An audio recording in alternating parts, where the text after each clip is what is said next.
All right, what's going on, everybody? Finna let y'all ride with me today while I sit here and let y'all see how I build my sub boxes. Give y'all a little bit of uh, my knowledge on experience on building boxes and my beliefs in them, what I use, and things like that. So right now I'm building this box. It's for 112 Sundown X series. It's for a 2006 Chevy Tahoe. It's tuned at 33 hertz. I believe it's at a 2.7, 2.3 cubic feet. Yeah, man. So I usually build my boxes out of 3/4 MDF, but if the customer wants birch, or if I'm putting a lot of subs and I'm doing lids and I'm doing all kinds of batteries and stuff in the trunk, and with a lot of subs and the subs weigh a lot, birch is a good thing to take into consideration. It's definitely way lighter. It doesn't make as much wood dust also as MDF. If MDF gets wet one time, it starts splitting on the ends right here. You'll just see a big, you'll just see the wood start expanding. You get ugly wet spots. You can bed liner these also. You can bed liner MDF, carpet, vinyl wrap, pretty much whatever. This is a little bit more waterproof than MDF, like I said. So if I'm doing like a blow through or in a truck or something, I definitely wouldn't build it out of MDF. Even if I'm a bed liner it, I would use birch. It is a little bit more expensive too. Birch around here is around $90 a sheet compared to 3/4 MDF, which is around $60 a sheet. So it's a little bit more pricey, man, but it does make a good box whenever they're stained. I have stained them and cleared them before. You can stain them a different color, so they're pretty cool. They still sound good and everything.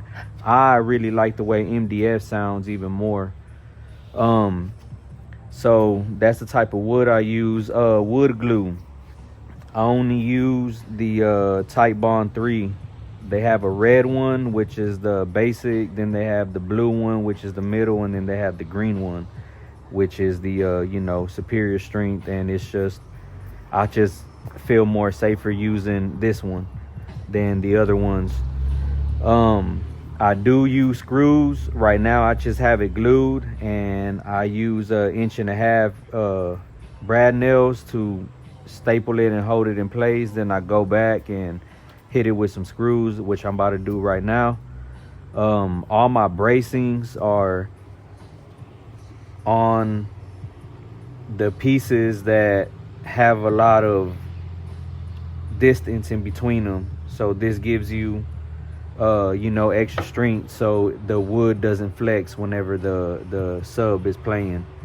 I do use them sometimes on the corners. In this application I didn't. This port right here, it has two little vent rows right here that is going through. So whenever you do something like that, you don't want to just leave the air to bounce off of these hard edges right here. It's better whenever you put a 45 and let the air flow with it to come out. Gives you a nice cleaner sound. Your bass response just sounds a lot better than it would if it was just without the 45s and it was trying to get out of there. You might hear some port noise.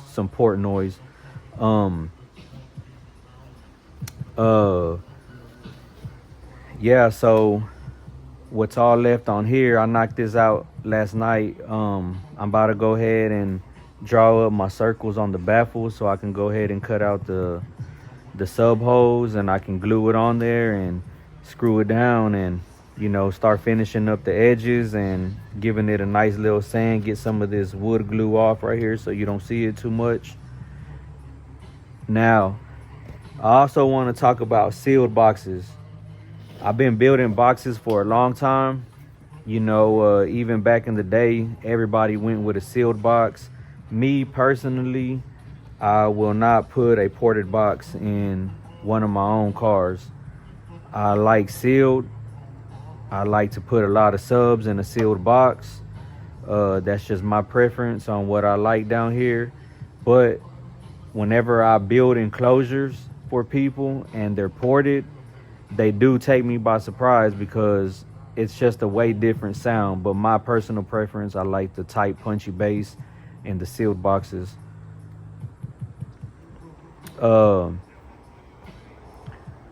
Ported boxes do have their benefits too, especially like in an SUV. They sound really good. You get a lot of sound pressure in there, and that's just where you're gonna get the most bass out of a ported box. It's like you riding in the trunk. But you know, for us down here in the slab community, whatever that I build, I put a lot of music, man, and sometimes you just gotta go sealed if you want that look. I build a lot of boxes. Here's another box I'm doing right here. This is a G-Body Regal. I did 210 solo X's in here on the Down for Sounds amp.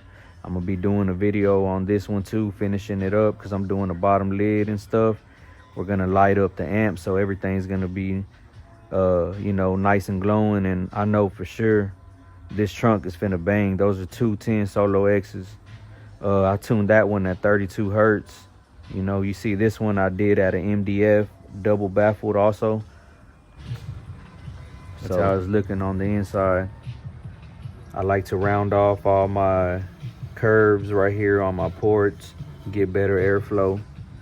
All of this is rounded off. Once I put the baffles on there, I'll round off this one too. Just makes a nice cleaner look. All right, so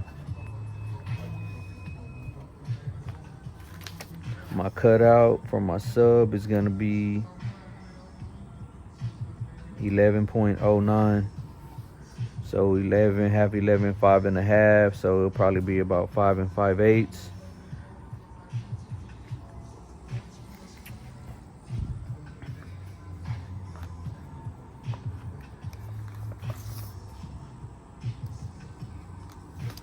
Seven 3/8 diagonal, 6 5/8 vertical. So 7 3/8.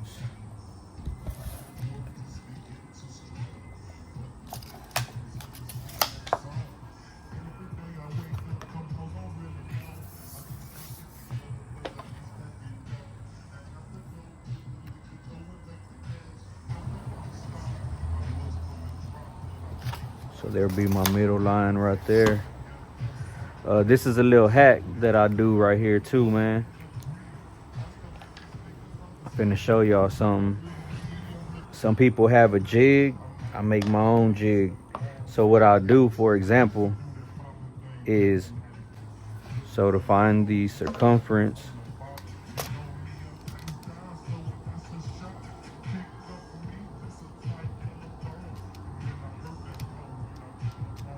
and you'll divide that by 2, your cutout, because you got to divide it in half. So whenever you make your circle, you need half a circle on the jig to make the full size. So it's 5.54. So that's a little bit right over 5.5.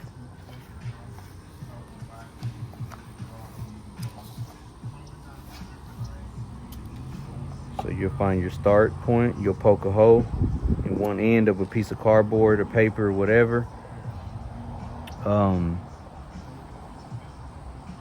Get it on the end. We're looking for 5.5, so we'll go to 5 right over 5.5.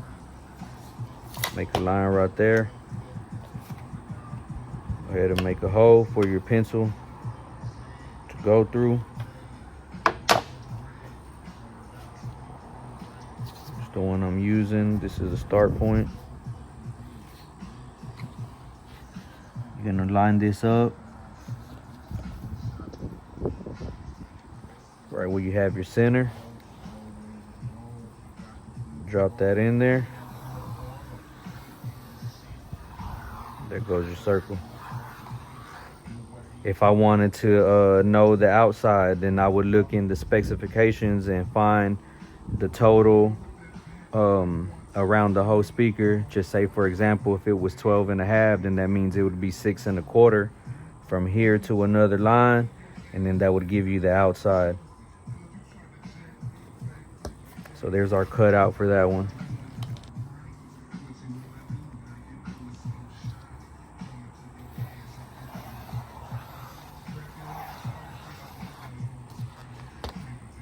Now all you're gonna do is get your tape measure. See if you got close to 11 1/8. Right there.